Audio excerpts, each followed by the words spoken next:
राधे राधे महाराज जी। महाराज जी, मैं अपने परिवार और बच्चों की जिम्मेदारियों के कारण, काम के कारण एक नियमित समय पर सुबह बैठकर प्रार्थना और भक्ति करने में असमर्थ रहती हूँ। सर, मैं नहीं, ऐसा हमने कभी किसी को आदेश नहीं किया कि आप एक नियमित समय में भजन कीजिए। ये विरक्त साधक के लिए है। गृहस्थ साधक के लिए तो हमने यही कहा है कि आप सुबह उठे, आपका पति ऑफिस जा रहा है तो आप रसोई तैयार करो, अपने पति में भगवान का भाव करो और उसको भोजन पाओ, क्योंकि वो बेचारा 8-10 घंटे के लिए बाहर जा रहा है। अब आप अपनी पूजा विस्तार करके बैठ जाओ, उसका टिफिन नहीं तैयार, उसका भोजन नहीं तैयार, बच्चों के लिए स्कूल जाना वो तैयार नहीं। तो गृहस्थी में ऐसी बात नहीं। गृहस्थी में रसोई बना रहे, राधा राधा राधा, झाड़ू लगा रहे, राधा राधा राधा। गृहस्थी में सबसे बड़ी पूजा है अपने परिवार की सेवा करना।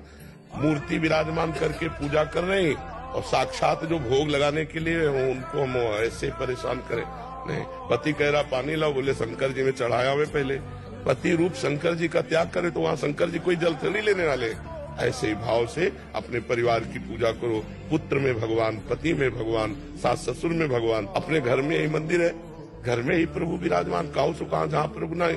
अच्छा, घर में अपमान करो पति का, सास ससुर का, और शंकर जी में जाके 2 लीटर दूध चढ़ा दो तो प्रसन्न होने वाले नहीं, क्योंकि शंकर जी की बनाई हुई मर्यादा है।